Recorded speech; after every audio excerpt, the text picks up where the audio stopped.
Welcome back. You're watching Newsmaker Live on DBS. I'm Kendall Burton. My guest tonight is Mr. Michael Flood, a member of the United Workers' Party.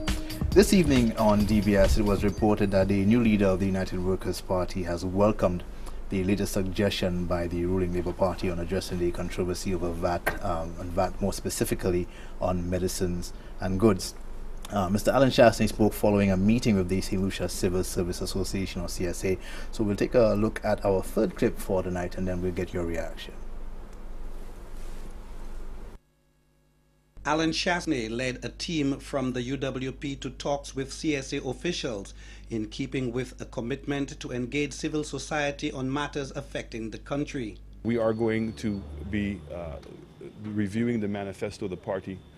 And we're looking to seek the participation of many different institutions, both public sector and private sector and unions. We cannot move together anymore without having the cooperation and the understanding of all groups. And this process has begun, and we'll be very, very active so that when we do get it back into government, that we're ready to govern this country from day one. Mr. Chasney promised during a recent address to the nation to work with civil society to get VAT on medicines scrapped. The ruling St. Lucia Labour Party in a statement Wednesday said it would join with the UWP leader and his party along with civil society to consult with the pharmaceutical sector to determine the true effect of VAT on medicines. According to the SLP, should a drastic negative effect on retail prices be proven, it will call on the government to make the requisite adjustments to redress the undetermined hardship. The Labour Party says it is also willing to work with Mr. Chasney to review the cost structure on supermarket goods to determine the impact of VAT, and has suggested a broad-based committee to act on those matters be put in place by month end, with a mandate to report publicly on its findings by the end of October this year. Anything that can lead to the benefit of the people of St. Lucia, this party is prepared to do. We don't have to be in the driver's seat. I'm very glad that our call to action has worked. We're not sitting here gloating on that. We think it's a great gesture for all of us to get together. And I think that when the facts come on the table, the evidence is very clear compared to what's taken place in other countries and what's taken place economically in St. Lucia. The need to remove VAT on medicine is very clear. The St. Lucia Labour Party says it will be writing Mr. Chasney on its latest suggestions, because it is convinced that the current cabinet of ministers has no intention of causing hardship to the poor and vulnerable.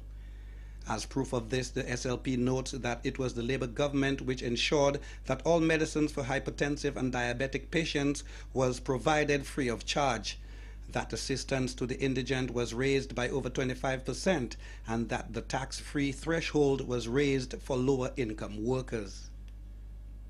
For the DBS News World, Alex Bousquet reporting. That report obviously indicating the SLP has invited the new leader of the United Workers' Party to work with it on the issue of VAT on medicines. Your reaction?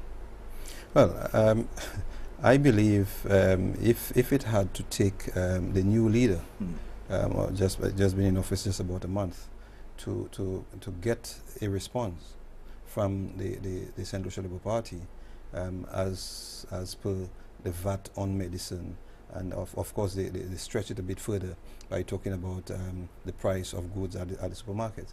It shows that the political leader is doing something, or his statement touch a few nerves. I think it is high time in St. Lucia that we stop talking about the things that we have done in government and focus a lot more on the things we have not done or the things we could have done. Of course, it did not have to take Alan Chasney's statement to know that there is a huge hue and cry in St. Lucia, especially from the elderly, to get VAT off medicines. And of course, the Labour Party just sat idly by and said nothing at the time. And now, having heard Alan's address and inviting him to participate in the committee to discuss that, I think it is a good thing. But to take it a step further and say that, of course, you would want him to see or do something about the price of goods at the supermarket. I think it's going a step too far, because we all know what caused the increase in prices at the supermarkets, and of course all we have to do is address it as a government. Now, others, this is not the first time the reference has been made to the supermarket and prices at the supermarket, and some see it as the opposition taking swipes at CFL and the connection, obvious connection between Alan Shastney and the CFL company. Do you think that that potentially can come back to haunt or to hurt the opposition? Not the opposition. I believe it could come back to hurt the government. I'll tell you. Okay. My apologies. 4 months ago, or 5 months ago, or prior to Alan indicating an interest in becoming political leader of the United Workers' Party, there was no mention by the Central Labour Party of supermarkets or quote-unquote CFL. Of late, you've heard almost every week, you've heard some statement by either the Prime Minister or somebody from the Labour Party making mention of the CFL chain.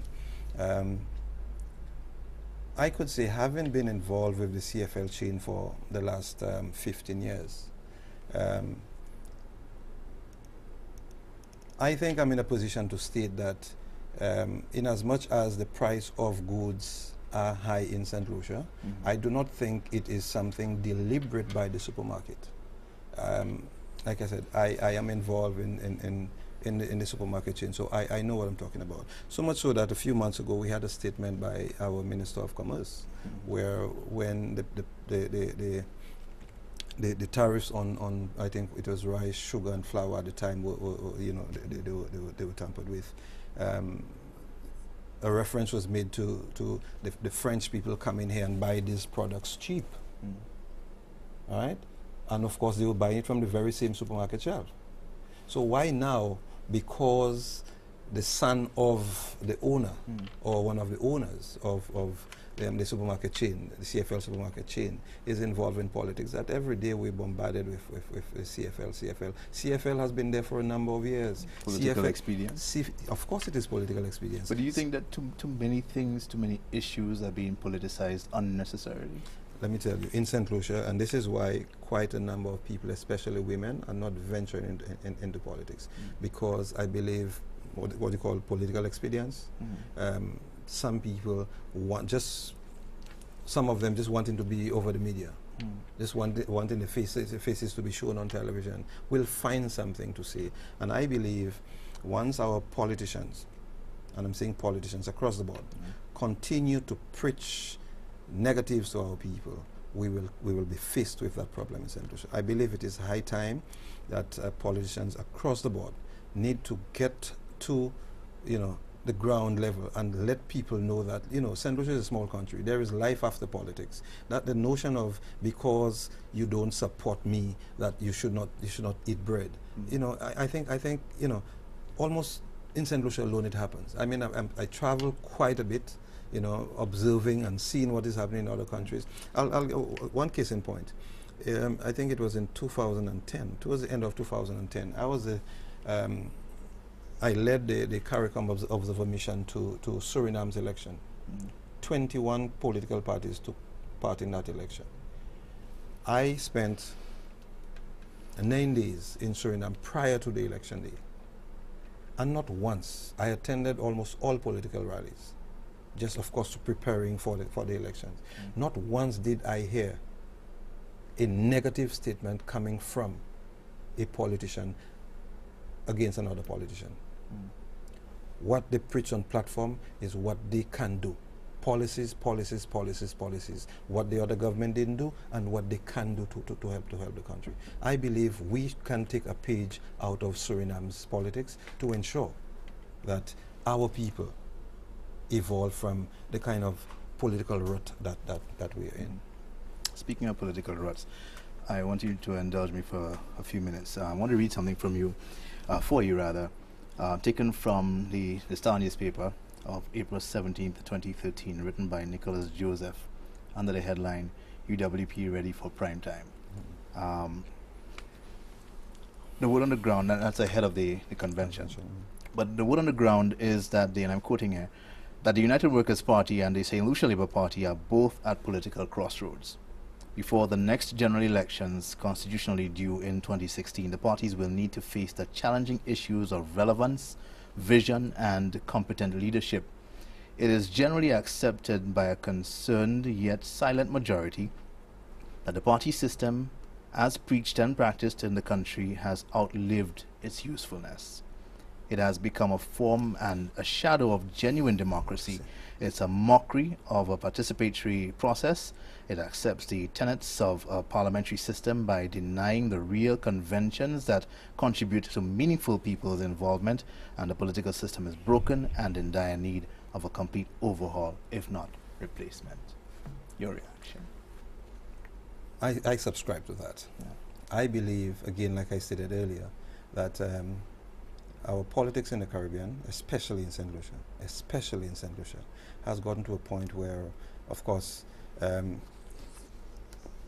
one would understand that a general election, more often than not, is a popularity contest. Because 9 out of 10 times a political party will go into a constituency and probably do not take the best qualified or the best equipped person to run that seat, but they will take the most popular person to win that seat. I am one who believes that having run a seat and win should not automatically bring you into a ministry as a minister. Because I believe our best brains are out there. They're not involved in politics. Our best managers are not involved in politics. And once we will continue to subscribe to I win, I must be a minister, our politics in St. Lucia will remain as is. As is meaning? The decay that we faced with politicians literally dictating to us, and some of us are silly enough to just practice exactly what politicians say. We don't sit and think and say, okay, having said that, let me take that statement and of course take the best part of it and implement it. But some people will implement it wholesale. Just take whatever politicians say and implement it wholesale. And I do not subscribe to that. Even in my party, of course, very often, I've found myself, in not in cohesion with some of my party members because of their perception of things and my perception. Of course, you're entitled to yours, I'm entitled to mine. And if we're not in sync, we're just not in sync. All right? I believe it is high time our politicians now need to educate. I mean, I was never a George Odlum supporter or person, but of course I must say George Odlum really educated St. Lucians when it comes to politics. Okay, and that's something I want to talk to you a little bit more about before we end the show tonight, political ignorance. But I want to invite the listeners and the viewers to call in. The lines are open. We look forward to your calls and your contributions, your questions and your comments. When in the introduction to the program, we mentioned that you had just been appointed as the regional coordinator for the Caribbean and Latin America for an organization called UNIORI. Tell us a little more about UNIORI. What is it about? When was it established? Okay, UNIORI was established in November of 1991, where the signatories representing St. Lucia at the time was Justin McLeod-Daniel, who was the chief elections officer, and one Edward Rock. UNIORI was formed as it is a union of the electoral organizations within Latin America or the Americas and the Caribbean. And what UNIORI does is to ensure that there is transparency and democracy. It assists member states or signatories to that charter, whether financially or human resource, with their electoral practices. Having attended a number of conferences or UNIORI conferences, I think I am in a position to say that UNIORI is an organization that is well placed to ensure that countries do whatever it takes to maintain democracy, law and order, to ensure the participation of women. Of course, we have not gotten to the point where, unlike Latin American countries, there is a quota placed on political parties for women folk participation. But UNYORI ensures that there is best electoral practices throughout the member states. Yeah, we were speaking earlier, and you mentioned the fact that perhaps more women aren't involved in politics, precisely for what you said earlier, the decay that you're witnessing, that is dirty. What do you think can be done to encourage the participation of more women in elected politics? Before you answer, we have a call. Let's take that call and then we'll come back to you. Good evening, caller. You're on the air. Hello? Hi, good night. Yeah, I'm hearing you very soft. Hello? We're hearing you loud and clear, caller. Yeah, I want to Can you ask go a ahead? question Go ahead. to your guest about this electoral thing. This dispute between Ezekiel Joseph and Leonard Spider-Mounted. We have not heard about it at all. We heard that it's pending in a court, and we would like to know what become of that case. Are you referring to the challenge? Beg your pardon? Are you referring to the court challenge against the election? Yes, we heard that, and that just died out. We are not hearing anything, so we'd like to know what's going on about this thing. Okay, caller, to answer your question, the challenge in court has nothing to do with the Electoral Commission or the Electoral Department. It is a case where, especially in Ezekiel's case, on election night he was pronounced the winner, and 2 days after the recount he was considered the loser, and he himself and the party felt that there were grounds to challenge the results, and of course that has to do with the judiciary. It has absolutely nothing to do with the electoral department. What the electoral department is there to do is, if at all we are called to provide the evidence of what has been challenged, then we will do that. But other than that, we are not involved. We were speaking earlier about the divisiveness of politics. There are some that see it as a blessing, some that see it as a curse. Where do you stand on the issue? There will always be politics. No matter what you do, where you go, there will always be politics. I do not see politics as a curse. What I think is probably, on the verge of being called a curse is what is preached by some politicians. Okay, but politics is something that we are living with, and we will live with for the rest of our lives, because of course there will always be a government, there will always be people vying to be in government. Yeah, but do you think that the division that arises as a result of partisan politics is a healthy thing? Some people think it is, because what they say is that division forces people to listen to an argument, to pick a side, and that is healthy, that is democratic, that is democracy at its best. Before you answer that, we'll take another call. Good evening, caller. Hi, good evening. Good evening. Good evening. Let me just say clearly that I am a member of the St. Lucia Labour Party, first off. But I have a lot of time for opposition, because that's the system we live by. Okay. What the investigation about the town and village councils, there appear to be a lot of denial on the part of the UWP that nothing really happened, but it is quite evident when you read the report. And in asking Dr. Anthony to make statements and all, he's not supposed to be making a statement. He caused an investigation to happen. That is what people do in politics. You ask for an investigation because something is wrong. But to date, the UWP, in all its rump and saying nothing went wrong, has never presented account and say, look, here is the evidence. This is where. These are the things we did. Those are the policies we used to dispatch money coming from Taiwan. That has not been done. So when that is not done, then it leaves a cloud to people like me, who is your job as UWP to try and convince to vote you one day. It leaves that void that you are doing nothing to convince me that nothing went wrong. And as I said before, I believe in party politics. People change from side to side. But as a strong Labour Party supporter, you all have not yet said anything in defense. You all just keep saying that, it is hot air, but it's nothing in your statement, in anybody's statement, in the party statements that can say no, categorically clear, we did not do anything wrong. What is your take on it? Okay, thank you, caller. Caller, let me assure you of one thing. You will never hear from Michael Flood a defense when it comes to that Taiwanese funds issue. Like I said, I do not have any information as to whether the monies were misused. And I'm saying, and I'm going to say to the nation, I believe if there is evidence where the money was misused by whoever, the person should be held responsible. Okay?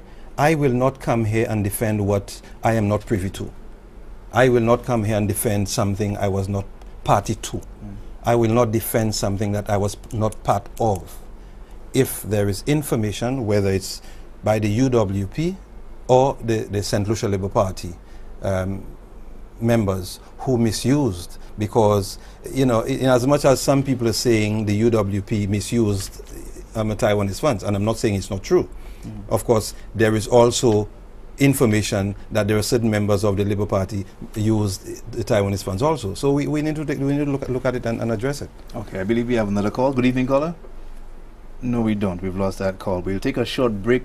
We're speaking with Mr. Michael Flood of the United Workers' Party. You're watching Newsmaker Live. We'll be right back.